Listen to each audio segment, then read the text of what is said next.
you doing? It is I, the Terrorific Lady, and welcome to Retro Horror School Talks, where I drag people on kicking and screaming, as always, to discuss retro horror and retro horror-related topics. And this guy might look familiar. He's basically part of the Retro Horror School family at this point, David Weiner, who is the writer and director of all this In Search of Darkness stuff, 80s, 90 to 94, and 95 to 99, which we will be talking about today because there's a pre-order going on. So welcome back. Oh my gosh, I'm so excited to have you back.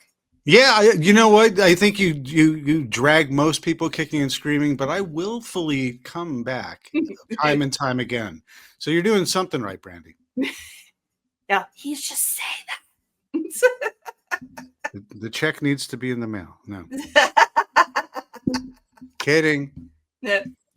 Happy to be back. Happy to be back. Happy to be back. And happy to talk about In Search of Darkness 90s, talking about horror, and In Search of Darkness 95 to 99, which is at 90shorrordoc.com. And we'll do all that stuff later as well. But basically, it's a final pre-order because the movie is done. All the interviews are done. The rough cut is done. We're polishing now, but we have not done the end credits because you guys will be in the end credits. If you, between now and Halloween at midnight at the witching hour, if you pre-order In Search of Darkness 95 to 99, you will find yourselves in the end credits. And how cool is it to have a credit next to, say, Andrew Devoff, the Wishmaster, you know, or Jamie Kennedy from Scream. That's pretty cool too, you know? So anyway, we'll dive right into it. But yeah, well, that's what happens. You pre-order it, and then we do the end credits. You'll get a digital copy in December, and then you get your Blu-ray physical media like you held up before. Look at all that awesome media.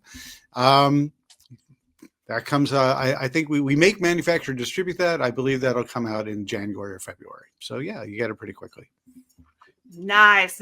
And like you said, we'll be talking more about that as we're talking horror and stuff from the In Search of Darkness 95 to 99. So speaking of, just like mentioning people getting their name in the credits alongside these cool people, you have all sorts of cool voices from all over horror, just from what I've seen on the promos. Emily Burgle from The Rage Carry 2, Mick Garris, Rusty Cundiff, Paul W.S. Anderson from Event Horizon, yes, Eduardo Sanchez, and a whole lot more.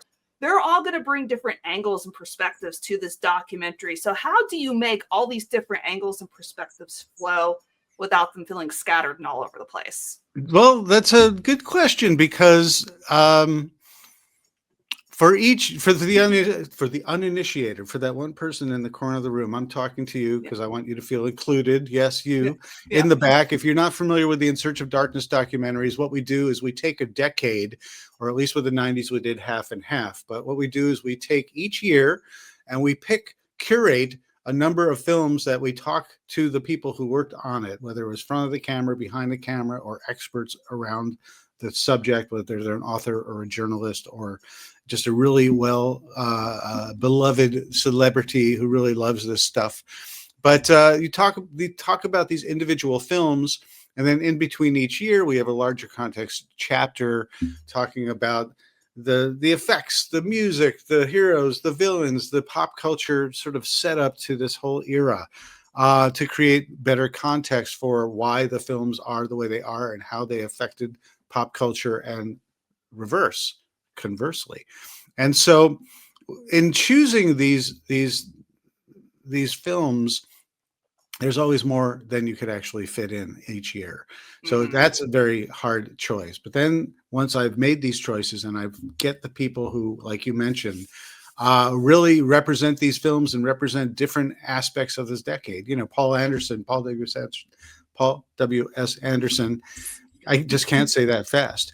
Event Horizon, that's a space sci-fi movie, but it is horror. It's like Hellraiser in space, and that's like a perfect fit for this. But, Eduardo Sanchez, the Blair Witch Project, that story, not only the making of that, but just the phenomenon that became and how that really changed the whole landscape for horror and found footage. That's a story in and of itself. And what I do is I talk to these folks and I'll talk to them about a bunch of things that are unrelated to their movie as well as their movie. So when I talk to them about their movie, I talk about the inception. We have these long, wonderful conversations about the production, the challenges, the triumphs, the tragedies, the cut that didn't quite make it, what was left on the cutting room floor, the challenges where they said we didn't have an ending, so we had to do this, and that turned out to be a better ending than we ever could have expected.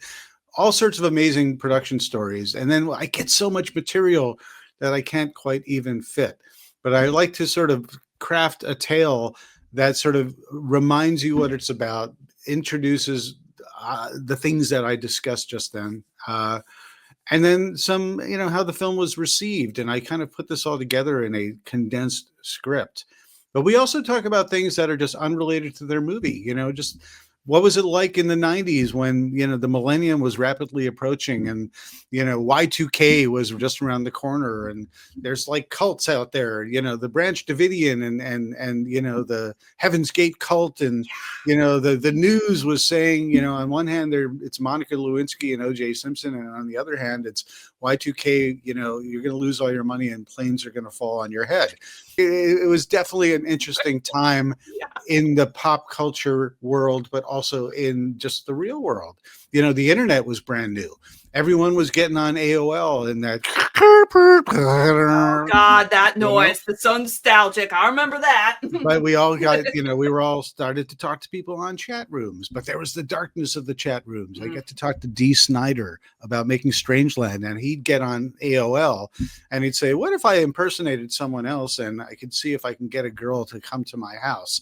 I'm 40 years old. I'm not really doing this, but I want to see if it could be done. I'll just create a persona. And he catches one and he's like, oh my God, I can't believe this. And when I say he catches one conceptually, but he pulled the plug, he's like, holy crap, I cannot believe this happened. And he wrote a whole script about it, and created a whole brand new horror villain, Captain Howdy. There's so many cool stories about what was going on during this era, tangential, but also concurrent with the horror movies that were being made and coming out. And so when I do sit down with all these folks, we sit down for a long time and we talk about what they love, other horror movies that they weren't part of that they're fans of, and of course the production and the reception of their own movie. And so I'm a kid in a candy store because I get to sit with these folks, my horror heroes, and discover that they're normal, nice people, and they're happy. Many of them to be like, oh, no one's ever asked me that, or I've never told this story before, and I get absolute gold. And then I gotta sift it, put it in the pan, put it through the water, find the little gold flakes, put them in the segment gold flake category, line them up, see what works together, probably make some cuts at the end, and then there we go. I don't know. Was that a little esoteric explanation? Yeah. I don't know. No, that's perfect. It's got to be so hard to choose just like those little nuggets from just like all the stories and takeaways that all these wonderful, lovely people give you. I don't know if I could do it. It's very hard to write a small, when I know at the end of the day, most of these, not all of them, some of these segments are very short, 2 or even 3 minutes or whatever, but some of them, the average are 4 to 5 minutes. Sometimes they go longer than that, 6 or 7. But at the end of the day, because I want to cover so much ground, I just have to cut. I have to either draw a line or cut things out. But I always end up once I get into the flow of things, my scripts get incrementally longer and longer and longer because I'm just like, oh, that's too good. That's too good. That's so good. I'll sort it out later when I know I have to cut it down. And then I basically punish myself because I write what I want to see. And then I write what I need. I have to edit down what I can fit logically to make a long form documentary that's going to end up being like 6 hours. And I still have to cut out like 12 segments and cut all the segments down by 1, 2, 3 minutes. I guess I love pain and suffering.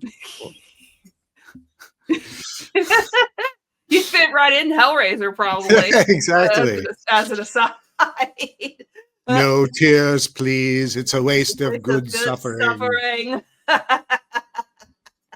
And I get to talk to Doug Bradley, who's a super great guy. And Mhm. at the end of the conversation, to hear Doug Bradley say, "Thank you, David. That was a lovely chat. I always enjoy chewing the fat with you." Oh my And I'm gosh. just I'd be like, like, you're welcome. yeah. And I'm like, "You got it, Doug. I'll talk to you later." And I'm like, "Oh, that was great." Yeah. Oh my gosh. Ah. No, wow. When I think about the 90s, especially like the in particular, anthologies come to my mind. They did pop up like so movies like Tales from the Hood, Campfire Tales, which is a little known horror anthology. I think that Yeah. came out Yeah. in Yeah. 1997. So you Yep. had a TV horror like anthology horror like Tales from the Crypt. And for on the kind of like the lower kid end, Are You Afraid of the Dark? But yeah, I want to know really how you see anthologies as shaping horror around this era in And particular. Necronomicon too. Right, yeah. Yeah, it's Brian Usna that I talked to. So I talked to like Rusty Cundiff and Brian. It's funny. Rusty really enjoyed the variety of being able to approach a story from all different angles and tell a collective tale with connective tissue of Mr. Sims,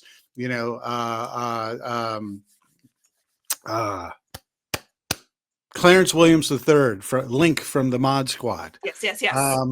And and tell a story about horror, real life horror and retribution, reflecting real life problems going on that the Black community was experiencing. I got to talk to him, and I also got to talk to Corbin Burnson about that, which is super cool because Corbin Burnson plays a despicable racist character in that movie. So it's very interesting to get his perspective, where he's just like, yeah, I was the only white guy in an all black cast and crew, having to act like an absolute racist, and what that experience is like for him. And he's a really great guy, and he's just like, you got to go to dark places for the character. And then when you're done, you're just like, I love you all so much. Please don't listen. I'm just playing a character. Please understand. And they all get it. It's a movie. You're making a movie.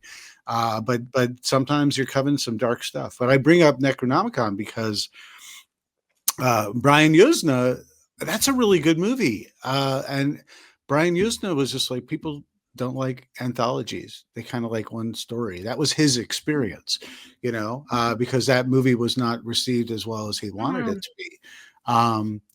That's Jeffrey Combs playing H.P. Lovecraft and heavy makeup and stuff like that. It's really good. It's got amazing practical effects. You guys need to check that out. But I always go back to Creepshow. It's low hanging fruit at this point, but Creepshow really was the one for me where I was just like, that's the bar that was set. Stephen King's Creepshow with George Romero in the 80s. Yep. It was, I don't know if I answered your question. Did I answer your question in terms of what the anthologies themselves? I don't know. Maybe not. But yeah, I think we kind of like focus on that. But yeah, I will agree with the fact that Creepshow is pretty much the gold standard for anthologies, and it set the bar for all the other anthologies that came after that. And it's just like, I love anthologies, and I don't even really see a lot of them now, which I want more. Just give us more. Well, the VHS movies, the VHS horror movies, not on VHS, but VHS. Oh yeah, they're all on Shudder now. Yeah, those are all anthologies to a certain degree. I still love Trick or Treat. Right. Yes. That is most definitely an anthology, and I think that works really, really well. Tales from Halloween. Since we're talking about Halloween, and I'm wearing a Halloween shirt. Yes. But you know what I mean? It's like they are hit and miss. So I would say the virtue of an anthology is if there is one story that doesn't really hit, you're always on to the next one. Kind of like the In Search of Darkness documentaries. It's like if you don't really like the subject matter or the film that we're talking about, you're quickly on to another topic. You're quickly on to another movie. You at least inform yourself, and then you move on to the next. So I kind of disagree with Brian Yuzna because he's connected to the fact that that movie didn't.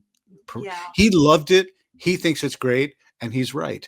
It didn't perform well. So you can't divorce yourself as the filmmaker and the producer from the fact that it wasn't as well received. You know, I'll talk to John Carpenter, and we're all like, John Carpenter, you're a god. And he'll just be like, yeah, people didn't like that, and it was a real disappointment, and I got fired because of that. You know, what's that? It's The Thing. You know, it's like, but he can't separate himself from the fact that he thought it was awesome, and people didn't at the time, and it affected his career, and it affected his perception of his work and how it's received. You know, he kept on going, and he's John Carpenter, right?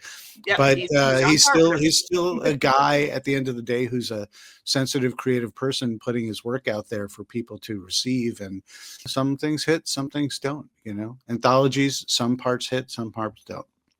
Yeah, exactly. Now I will have to move on to the fact I'm talking about Paul W.S. Anderson again because I am super excited. Event Horizon has to be one of my favorite films from this era, and I'm just very curious to know if you can share, or if you want to share, what did he have to say about his thoughts about Event Horizon and how it fit into the late 90s horror landscape?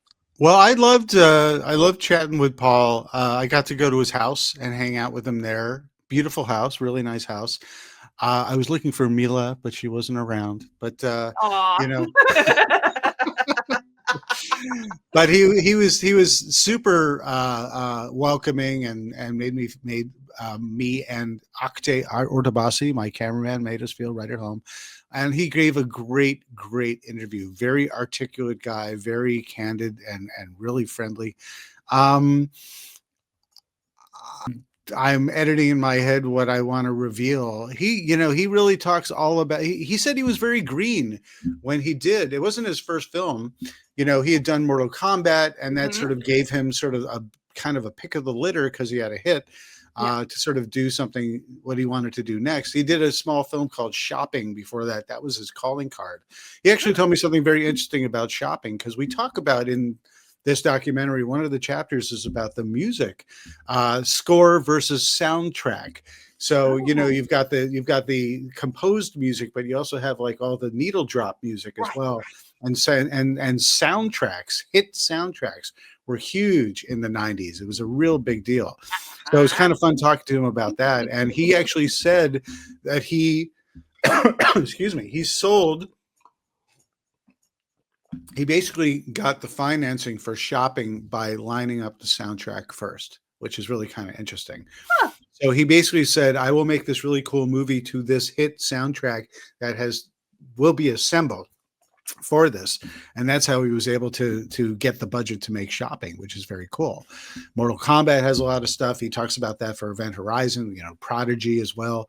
It's very cool stuff. But talking about Event Horizon itself, he wanted to do something different from Mortal Kombat. And he loved Alien, and he loved the script that was a haunted house in space in a similar concept. But this obviously goes way more hellscape-ish, hell being the operative word, you know, for what Event Horizon's about. And I'll kind of stop there because I don't want to reveal all the goodies. But I will say that he does talk about a little bit about, you know, this used to be, the script was, I will say this, the script initially had a lot, it was more Lovecraftian with like creatures roaming the ship and stuff like that.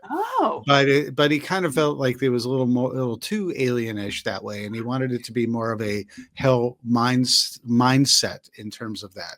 So he sort of changed the operations and the structure of the script, so you didn't actually have literal monsters going around. So I'll leave it at that. I think I've revealed too much. Yeah. I'm excited at what you did reveal. It's like, and for those who don't know, another one of those films that did not do well, like on its release, which I'm very, very sad about. Well, But there's discussion about that too, and all I'll say is I'll say one word changed the dynamic, and that one word is Titanic.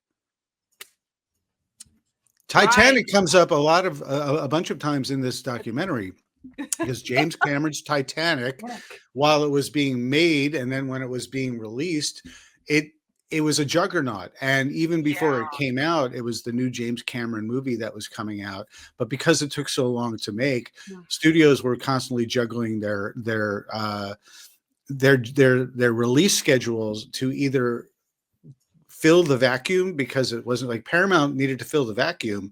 So they moved Event Horizon up. So Event Horizon had barely any time for post. It was raced into the theaters with a wet print because Titanic got moved to the winter. So all of a sudden it became a late summer release. So on the flip side, you know, movies like Deep Rising, you know, that's a monster on a big boat. We're going to push that, you know, that needs to be pushed because it can't go up against Titanic, even though they're entirely different movies. But their perception will be, it's another big boat movie. I don't want that. So we'll just call it something else and bury it in January, you know, that kind of thing. January used to be the graveyard for horror films, but with a white noise, then studios saw that they could make money with horror movies in January. Good poll. Good title poll there. It's very true. I also have to say I have Kevin J. O'Connor, who is in Deep Rising, who is in The Mummy, who is in Lord of Illusions. I just revealed 3 segments that are awesome because Kevin J. O'Connor talks all about making those movies. That's it's like you're revealing all sorts of little goodies. It's like you're pulled into your trick-or-treat bag. And even though Doug, and I'm not going to reveal what, but even though Doug Bradley is not in Lord of Illusions, it's a Clive Barker movie. So Doug Bradley has a pretty entertaining little nugget that I could not include in the Lord of Illusions tale, and it's pretty funny. Now, I also have to mention during the 90s, the 90s was very synonymous with Stephen King. And Stephen King adaptations. They were all over the place, whether they were on TV, whether they were movies. And that brings me to mention Mick Garris, because he directed a lot of these different kinds of adaptations. The Stand, his version of The Shining. I would love to know what he any thoughts that you could share about what he had to say about why Stephen King adaptations. That's what I wanted to know. Why Stephen King? When Stephen King lets you make Sleepwalkers, and then you become his favorite go-to guy, and then you pull off The Stand, and it's a huge, giant hit after it. The Stand, you pretty much look at those two. He did a bunch of them, you know, Storm of the Century, you know, The Langoliers. There's a bunch of things where all of a sudden Stephen King was sort of a bit of a pariah on the big screen, but on the small screen, he was hit after hit, miniseries after miniseries, Golden Years, you know, Tommyknockers, the list goes on. People wanted to see it. And so Mick Garris could deliver. And after The Stand, the network ABC basically said, "What do you want to do next?" You know, and so Stephen King said, "You know what? I want to do The Shining because I was never a fan of the Kubrick version." And if you know any, not like you would, but or anyone here listening would, but if you know your Stephen King history, he does not like Kubrick's The Shining because The Shining was a very personal novel about alcoholism and family and ghosts that he even wrote like 1 or 2 drafts of the screenplay, and Kubrick just ignored and changed and did what he wanted. So he never liked it. And so Stephen King basically said, "I'm just going to write it myself for television. And Mick, you're my guy. Let's do it." And Mick said, "Absolutely, let's do it. It's a slam dunk after The Stand. I'm happy to take this on. You know, I think it's really interesting. Oh, wait, no actor wants to play Jack Torrance because Jack Nicholson was such a towering performance." All of a sudden, Mick realized, oh my gosh, I'm going to have a problem with this that I did not foresee. He asked Oh my gosh, name for a moment. My brain just went completely blank. The guy he starred in The Stand. He's in CSI. He was in Mice and Men. He was in Forrest Gump. The actor who's in. See, now I put you on the spot too. We all know it. But for Yes, now that I need to know I it, know who you're talking about, but it's like name. let me look it up. And we'll all be like, of course that. But hang on, The Stand TV movie. It stars Gary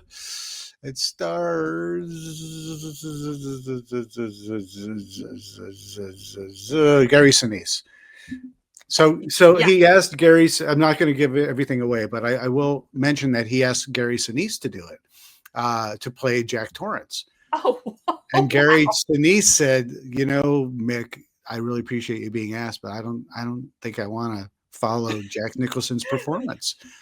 So we all know in the end we got Steven Weber to play Jack Torrance, and I got Steven Weber to sit with me to talk about playing Jack Torrance, and he's in Search of Darkness 95 and 99.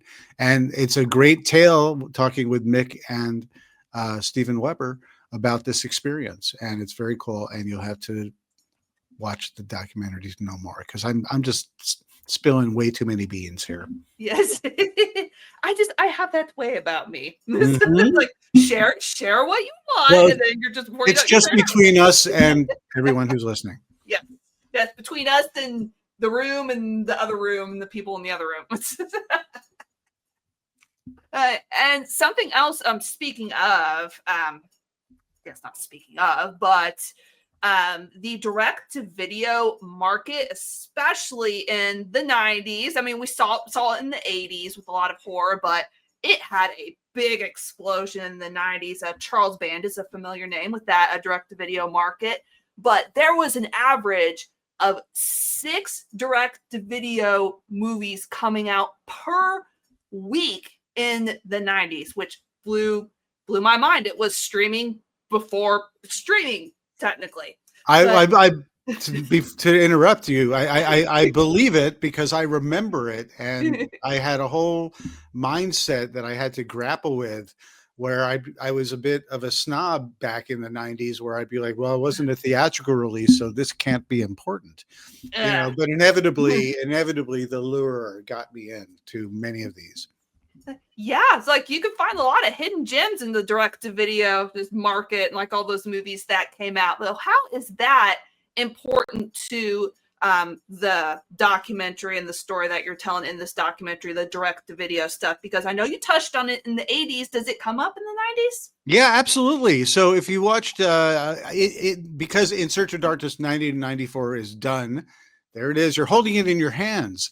Yes. I really made a very concerted effort to balance the big theatrical hits, the sort of indie shockers, and the indie movies that were in theaters, but they just weren't like mega studio releases, but also a lot of the straight to video fare. But even to the point where it's like the shot in the backyard in a weekend, and made it to your mom and pop shop, and you dismiss it, but you watch it and it's super, super fun. And you can recognize the effort that went into making this sort of DIY shot on video movie, the can-do spirit of, I want to make a movie too.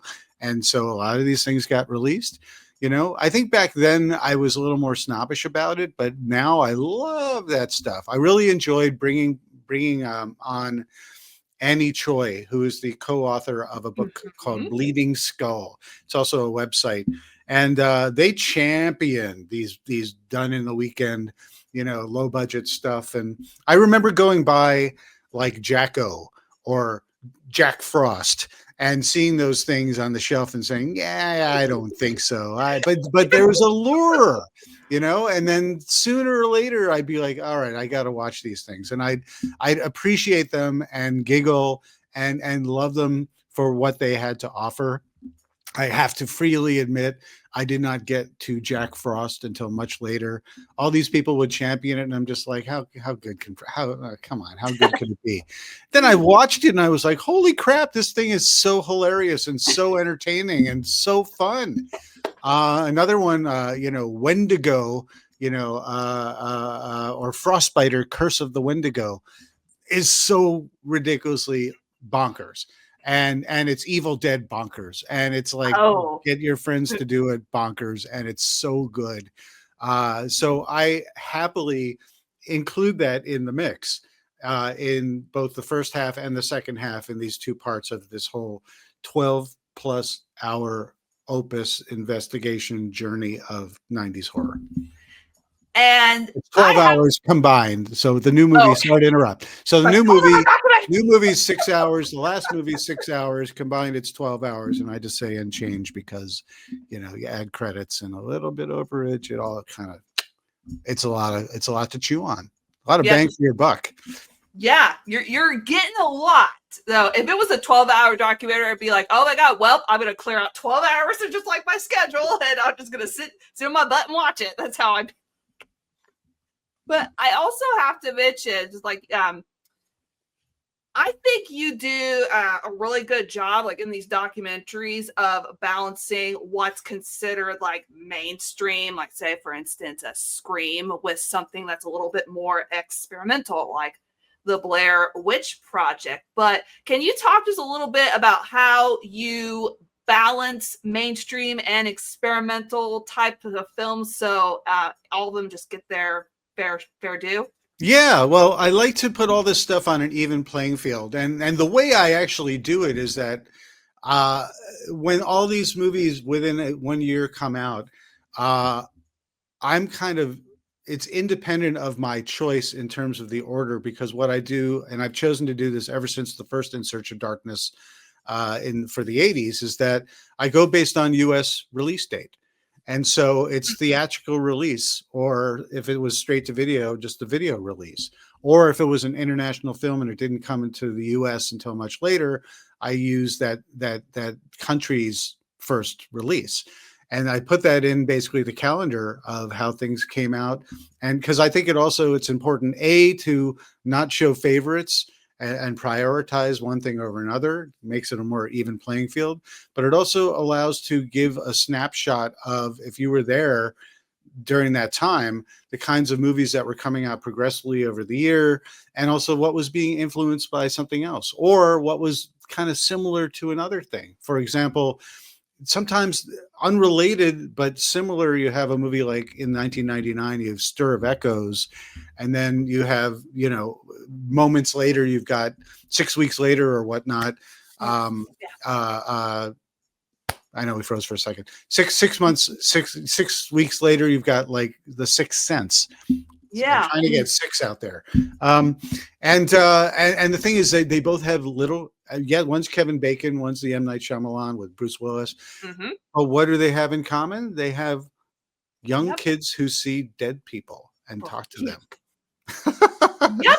What are the odds? Because it's not like they had, David Koepp and M. Night Shyamalan said, let's make a movie that's exactly the same and then release them weeks apart, But one became a water cooler hit that changed the landscape, because everyone said, oh my gosh, this pulled the rug out from under me. I didn't, don't tell anyone what the big reveal is at the end. You'll never guess, for Sixth Sense. Whereas, Stir of Echoes on its own is a great movie, but in comparison, it pales in comparison with how it was received that year progressively at the box office. So if that kind of answers your question, you can put a very low budget movie against a very big budget movie, right, bookended one after the other. It's all about when it came out. And so it's more of a snapshot rather than how do I balance it. It's more how did I ultimately choose it, because I wanted to include it, because I didn't want to exclude it, because I found talent who could talk about it, because it's a good example of international versus domestic, the filmmaking, because it's a good example of indie spirit versus studio over budget, overblown bloat, whatever you want to perceive a movie contains in the is versus the baggage that made it. it's all an interesting story to tell, regardless of what you feel about it, you know? And so that's how it kind of is kismet, the way things come together, because that job is done for me. And I'm happy to do all the heavy lifting, doing all the other stuff, you know? Yeah. Yeah. And while you're going through all these films, like we talked about, every time I've had you on here, it's just like, it has got to be just, it's impossible to include every single stinking horror film that came out during this time. We would be very like old, like by the time this documentary. I'm glad you recognize that, because it's an impossible feat. It is. But speaking of that, is there a film in particular that you could talk about that you're happy that made it into this documentary? Or if you want to talk about on the flip side, what's one film that you wanted to be in there but couldn't? Well, I don't want to name names with the ones that I couldn't get in, just because I don't want to draw attention to them. But I just had to cut this thing down to size, and I'm talking about 6 hours down to size. I had like another 90 minutes of segments and just extended pieces within the segments that are ultimately included. But I had to cut like 12 movies that I wanted in. For various reasons, and I had to kill my babies. You know, I had to kill your darlings. I had to kill my darlings, and so it's pretty brutal. Because I'm a completist, and so what's cool about these documentaries is that if I can't fit it in, I got those poster walls before each movie comes out, and you could say at least that's my way as a filmmaker of acknowledging to the audience when they say, how could you exclude this, and why would you exclude that and not this? Well, it's everyone. There's always going to be that one person who is happy that I did that, and one person who's going to be upset that I didn't do this. Right. And that's just the nature. That's just the game that I play. I can't include it all, but I want you guys to at least know that I tried.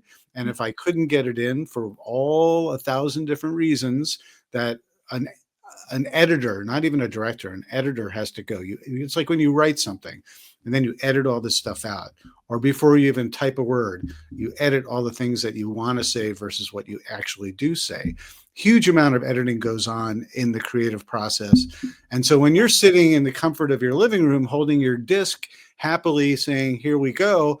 And then you're like, oh, they didn't do that. Well, at least the poster's there. I see it in the corner, you know, or at least they name checked it, mentioned it, and showed a clip. Even though they didn't do a segment on it, at least they know that it exists. And my precious movie got some, at least mention. You know, I try to include as much as possible, but it's like the tighter you close your horror fist, the more the horror grains of sand they all come out the sides and between the fingers. So there's no way to do it justice, but I try my best. Yes, I think you do. Just speaking of, like, since I own pretty much all the In Search of Darkness documentaries to this point, I think you did a pretty dang good job.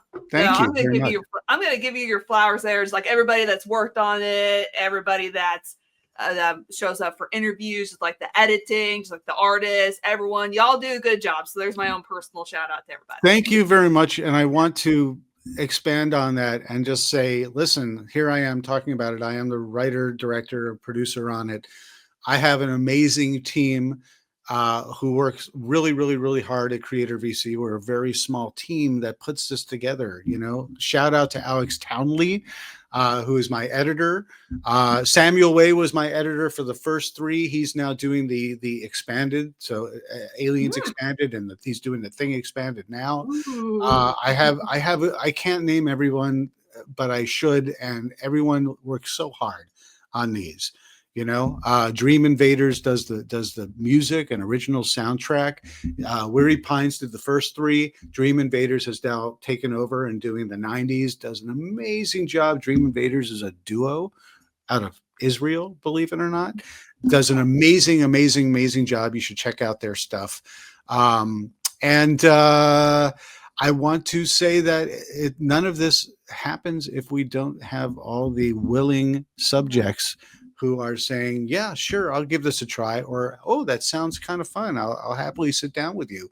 And then we have a great conversation. And I'm just like, that was so cool. And they're like, that was better than I thought. That was less painful than I thought it was going to be, you know? But I give everyone who sits down all the talent, all the directors, the actors, the screenwriters, the composers, the journalists, the authors, the experts, the craft service person. I haven't talked to a craft service, but maybe I have, and they just haven't revealed that as their background. It's Nothing wrong with that. surprise. Listen, they're the eyes on the set. I worked on Castaway. I know what Tom Hanks was eating at the craft service table because I was there with him. So, I didn't do craft service, but I was a low on the food chain. But I chit chat with Tom and do like trivia and stuff like that. That's a quick aside. But anyway. Oh, that's awesome. We would play this game on so to kill time on Castaway. We play this game. There's no title to it, but it's like a word association game, and it's very as easy or hard as you want it to be. Where you say like Raiders of the Lost Ark, and the next person says Steven Spielberg, and then the other person has to say something that Steven Spielberg has done connected to. So you could say Poltergeist. He didn't direct it, but he produced it, right? Yep. And so you could say Toby Hooper, or you could say Craig T. Nelson, and then you can get as easy or as deep cut. And at a certain point, we got to Ron Howard, and we wanted to figure out what Ron Howard's first film as director was. And I knew it was a car racing Roger Corman kind of movie, and I could even envision the poster, but my brain just went blank, kind of like with Gary Sinise. And who should walk by but Tom Hanks on the set of Castaway? Go figure. And so I literally just said, Tom, question for you. And he just stops and he's like, uh-huh. And I said, trivia question for you. And he goes like this. Okay. What was Ron Howard? Because he's worked with Ron Howard a million times, Apollo 13, all the stuff like that. Mm-hmm. What was Ron Howard's directorial debut? And he goes, oh, you mean Grand Theft Auto? I'm like, yes, that's the one. He's just like, that's it? I'm like, yeah. He's just like, all right. And he kept on going. How cool is that to be like, gosh, I need a Tom Hanks. I need a Ron Howard expert. Oh, there's Tom Hanks. Let's ask him. So he's walked by at exactly the right time. These are the fun little nuggets of my life that I can drink water from my blueberry glass and think about. I saw on your Instagram you had iced coffee in that blueberry glass. Oh, wow. That's true. Yes. Yeah. This is my current beloved thing. But I do have the Count Chocula version. I have the Frankenberry version. They never made Fruit Brute or Yummy Mummy. But there's one where it has all three on there. So that's probably the next glass I'll drink from. Yeah.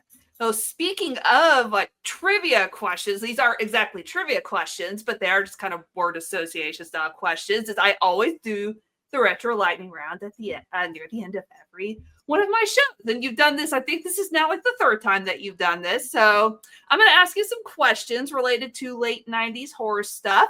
And you're just going to say the first thing that pops in your head, and you can just leave it at that, or you can talk about it as much as you want. So, okay. Okay. Let's do it. All right. So first question is one late 90s horror movie you would not want to be trapped in ever. Ever, ever, ever. Cube. Oh. Did you ever see Cube? Did you ever see Cube? I finally got to see Cube. So the last time you asked me, I said no. This time, yes, I have. Oh my God. Yeah. It's so good. It's so good. If you guys have never seen Cube, it's so amazing. You just have to see it. I first saw that, I think I saw it on the video box. I'm just like, is this like Hellraiser, but you're in the Lament configuration? What's going on here? And it kind of is. There's no pinhead, but it's like you're in this cube. There's no way out, and you have to work with the other random people. If you've seen Predators, the Robert Rodriguez Predators with the S plural, while it's not a cube, it's a similar scenario. All these disparate people who have a certain purpose put together in a survival situation. Cube did it first, and it's a great movie. Yes, creepy, but great movie. And next question. The creepiest practical effect that you could think of from a horror movie in the late 90s that made you go, how the hell did they do that? I'm on a Cube, cube. Hey, you're on a Cube, like kind I'm of on a like Cube kick. Again, I think, because I think they show it in the trailer, sort of, kind of. The first kill. So, in this Cube, there's every room is either safe or there's booby traps.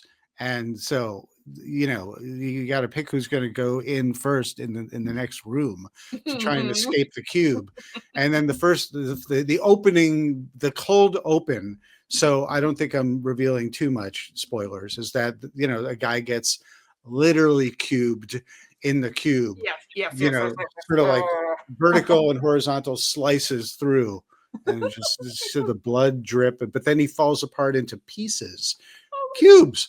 And I just thought to myself, holy crap, how did they do that and pull it off and make it look so real? Yeah, because that could have easily looked cheesy if they did way too much CGI, whatever. But yeah, it could. But it is a 100% practical effect, and I know that because Vincenzo Natali, who directed Cube, is in Search of Darkness 95 to 99, talking all about Cube. And he also talks about that particular effect. I can't wait to hear about that. If you can't wait to hear about it either, then get In Search of Darkness 95 to 99. Okay. No. So next question. What is a late 90s hidden horror gem that you feel everybody slept on? Because I slept on it too. Delamore Della Morte. I remember you mentioned that last time. Yeah. It's a very strong one for me. Because I totally dismissed it. I think we talked about this, so apologies that it's a repeat. No, but it's I looked at the list of all the things, and I think there's a lot of. Before I mention anything about that, it was Cemetery Man when it was in the VHS, and I'm just like, yeah, that's such a dull title. I don't care.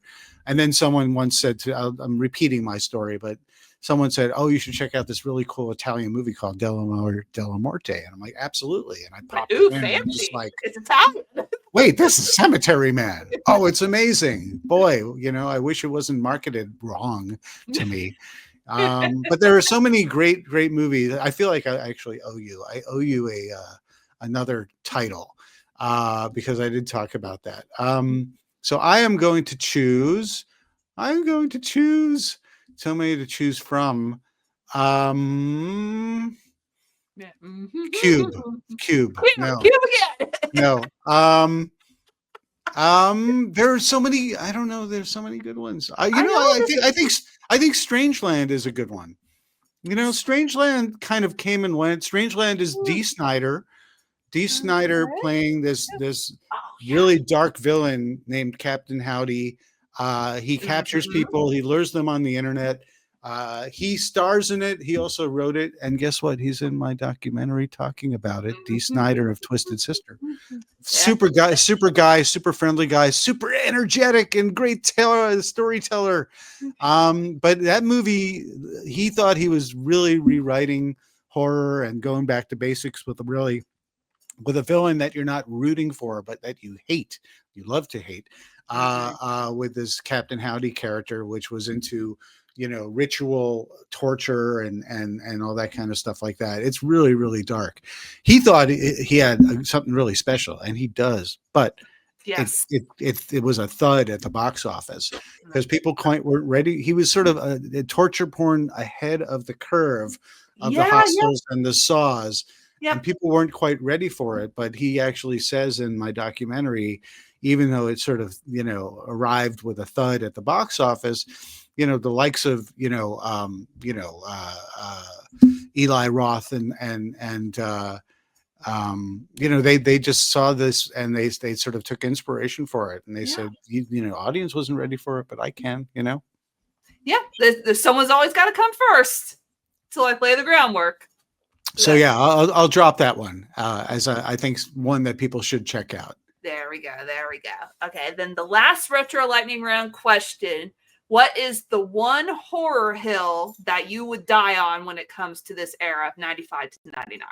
The one horror hill that I would die on is that 90s horror is way better than you remember. And I'm the first person to admit that when I had the opportunity to do 90s, because Robin Block, who says, let's do this, let's do that. I make suggestions as well. And he's like, let's do 90s next, because people are saying they want 90s. And I was like, I don't know if there's enough in there. Hang on. Hold, David Weiner. Hold, please. Because I, like many others, I was working on a lot of stuff, but I saw everything in the 90s as it came out. But I really, like I said earlier, I kind of put my nose up at a lot of the straight to video stuff. So I didn't really discover a lot of those things like, Dr. Giggles and The Dentist and, Necronomicon and, just Cemetery Man, Delamore de la Morte. There were a lot of things that I just were not part of my experience until I revisited and did more exploration and checked things out where I'm like, well, I never saw that. Let's give it a go.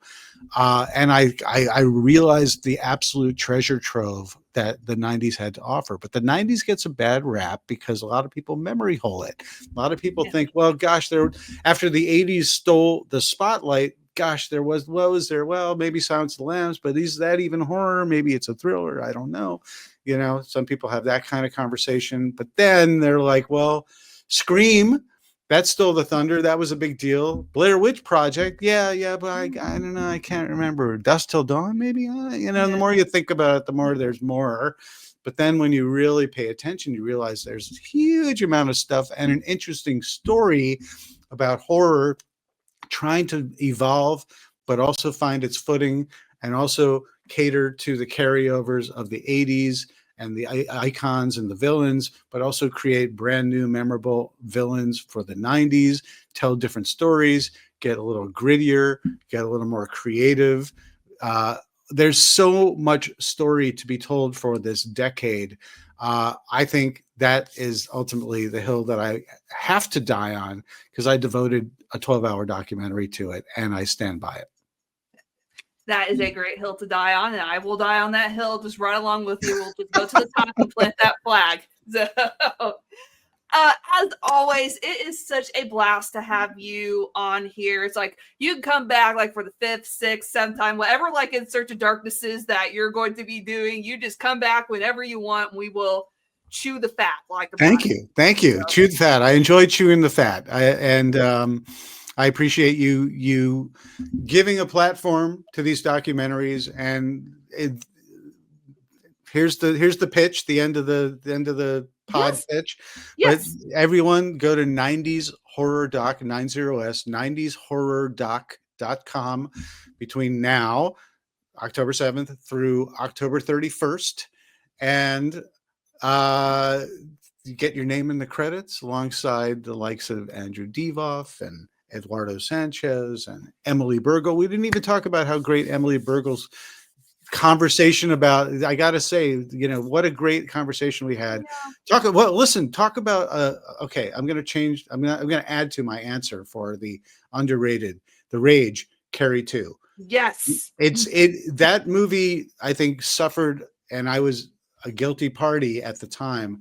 It suffered from, it's a sequel to Carrie, and it's not even Sissy Spacek's in it. Of course, she died, but it's like, I don't know about that. And I finally got around to watching it. I'm just like, this is a really, really, really great movie, and it's a great snapshot of the late 90s, and it's a great pre-Me Too story about sexual politics and high school life.